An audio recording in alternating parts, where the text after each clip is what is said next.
बिस्मिल्लाहिर्रहमानिर्रहीम। अस्सलाम वालेकुम।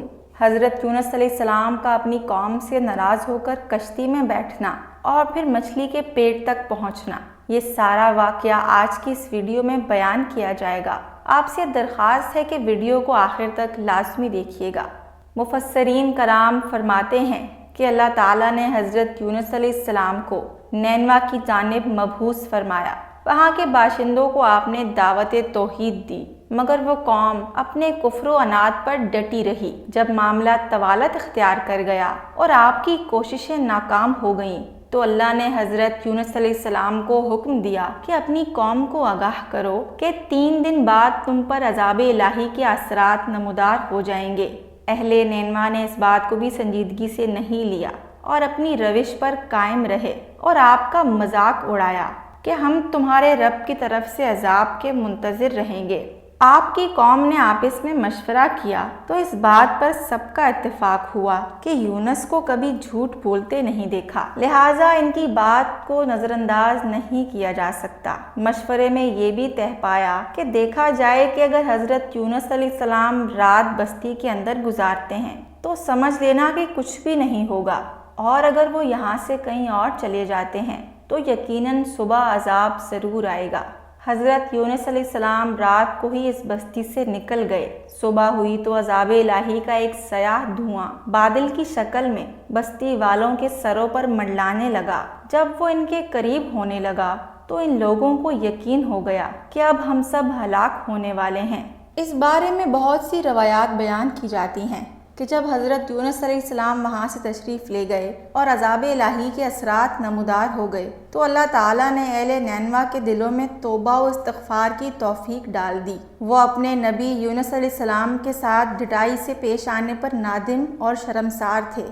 अपने उम्दा लिबास उतार दिए, हर चीज़ जानवरों तक को अपने बच्चों से जुदा कर दिया और फिर खूब बारगाह इलाही में आहो फरियाद करने लगे। वो अज़ाब इलाही जो तारीख रात की तरह इनके सरों पर गर्दिश कर रहा था, अल्लाह ताला ने अपनी रहमत व मेहरबानी और अपनी कुव्वत से टाल दिया।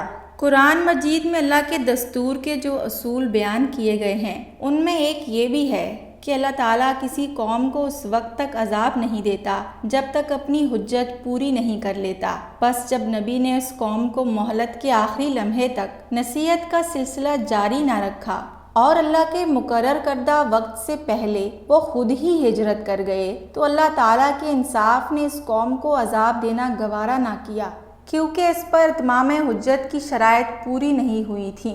हुआ कुछ यूँ कि जब हज़रत यूनुस अलैहिस्सलाम अपनी कौम से नाराज़ होकर नैनवा से बाहर तशरीफ़ ले गए, तो वो हुक्म इलाही नहीं था, बल्कि वो अपनी मर्ज़ी से वो जगह छोड़ कर गए और एक कश्ती पर सवार हो गए। कश्ती कुछ देर बाद ही अचकोले खाने लगी। करीब था कि वो अचकोले खाती हुई पानी की मौजों की नज़र हो जाएगी। कश्ती में मौजूद लोग आपस में बातें करने लगे कि ऐसा महसूस होता है कि कोई गुलाम अपने आका से भाग कर आया है। कुरानदाजी करो ताकि पता चल सके कि किसकी वजह से कश्ती इज़्तिराब का शिकार हो रही है। जिसके नाम कुरा निकल आए उसे उठाकर समंदर में फेंक दो। जब कुरानदाजी की गई तो कुरा हज़रत यूनुस अलैहिस्सलाम के नाम का निकल आया, लेकिन लोग इस पर आमादा ना हुए। दोबारा फिर से कुरानदाजी की गई। एक दफ़ा फिर हज़रत यूनुस अलैहिस्सलाम का ही नाम निकला।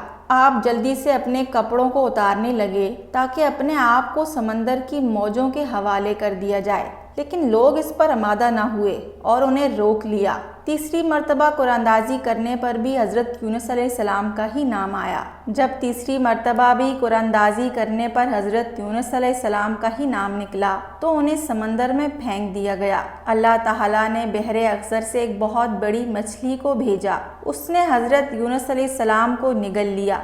अल्लाह ताला ने मछली को ये हुक्म दे दिया था कि ना तो हज़रत यूनुस का वो गोश्त खाए और ना ही इनकी हड्डी टूटने पाए, और ये तुम्हारा रिस्क नहीं है। मछली इन्हें अपने पेट में लेकर सारे समंदर में घूमने लगी। एक कौल ये भी है कि इस मछली को एक और बड़ी मछली ने निगल लिया था। जब आप मछली के पेट में चले गए तो आपने समझा कि शायद मेरी रूह परवास कर गई है और मैं मौत की वादी में आ पहुंचा हूँ। आपने अपने आज़ा को हरकत दी तो वो मुतहरिक हो गए। तब गुमान गुजरा कि मैं तो जिंदा हूँ। अल्लाह के हुजूर सजदा रेज़ हो गए عرض کی کہ مولا کریم، میں تیرے لیے ایسی جگہ بھی سجدہ کر رہا ہوں جہاں کسی نے بھی کبھی عبادت نہ کی ہوگی۔ حضرت یونس علیہ السلام مچھلی کے پیٹ میں کتنا عرصہ رہے، اس بارے میں مفسرین کرام کی مختلف آراء ہیں۔ کچھ کا کہنا ہے کہ 3 دن مچھلی کے پیٹ میں رہے۔ حضرت امام جعفر صادق فرماتے ہیں کہ 7 دن مچھلی کے پیٹ میں رہے۔ سعید بن ابو الحسن کہتے ہیں کہ مچھلی کے پیٹ میں حضرت یونس علیہ السلام نے 40 دن گزارے۔ اللہ ہی بہتر جانتا ہے کہ آپ کتنا عرصہ ٹھہرے۔ مچھلی حضرت یونس علیہ السلام کو سمندر کی گہرائیوں میں لے جا کر چکر لگانے لگی اور کھارے پانی کی موجوں میں غائب ہو گئی۔ حضرت یونس علیہ السلام نے وہاں پر مچھلیوں کی تسبیحات اور کنکریوں کی تسبیحات کو سنا۔ وہ ذات قدیر کی تسبیح بیان کرتے تھے جو دانے اور گٹھلی کو چیرنے والا ہے، 7 آسمانوں اور 7 زمینوں اور ان میں جو بھی مخلوقات ہیں انہیں پالنے والا ہے۔ جب حضرت یونس علیہ السلام مچھلی کے پیٹ میں تھے تو آپ نے ان کلمات سے بارگاہ الہی میں دعا کی، لا الہ الا انت سبحانک انی کنت من الظالمین۔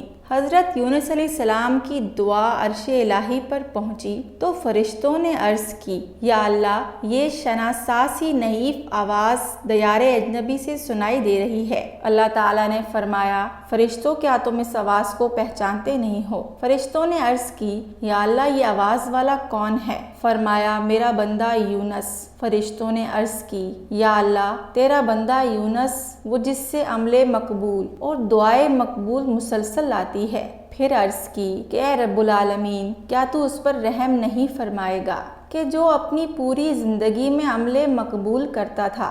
اللہ نے فرمایا، کیوں نہیں۔ پھر اللہ تعالیٰ نے مچھلی کو حکم دیا کہ بغیر کسی تکلیف کے آپ کو ساحل سمندر پر اگل دے۔ جب آپ مچھلی کے پیٹ سے باہر آئے تو بہت ناتواں تھے، ایسے جیسے کسی پرندے کا نیا پیدا شدہ بچہ ہو۔ آپ کے جسم پر کوئی بھی بال نہیں تھا۔ اللہ نے سمندر کے کنارے ایک بیلدار درخت اگایا۔ روایات میں آتا ہے کہ وہ کدو کا پودا تھا جس کے ذریعے حضرت یونس علیہ السلام پر سایہ ہو گیا۔ اس کے علاوہ اللہ نے ایک جنگلی بکری بھیج دی جو زمین کی گھاس اور جڑی بوٹیاں کھاتی تھی اور صبح و شام آپ کو دودھ پلاتی تھی، یہاں تک کہ آپ تندرست ہو گئے۔ آپ وہیں جھوپڑی بنا کر رہنے لگے۔ حضرت یونس علیہ السلام کی قوم آپ کو ڈھونڈتے ڈھونڈتے وہاں تک آ پہنچی اور انہوں نے آپ کو دیکھ لیا۔ انہوں نے آپ کے ہاتھ پر اسلام کی بیعت کر لی اور ساتھ ہی اللہ سے توبہ و استغفار کرنے لگے۔ حضرت یونس علیہ السلام دوبارہ نینوا چلے گئے اور وہاں جا کر اپنی قوم کی رہنمائی فرمائی۔ حضرت یونس علیہ السلام کی زندگی نینوا میں ہی گزری اور وہیں آپ کا انتقال ہوا۔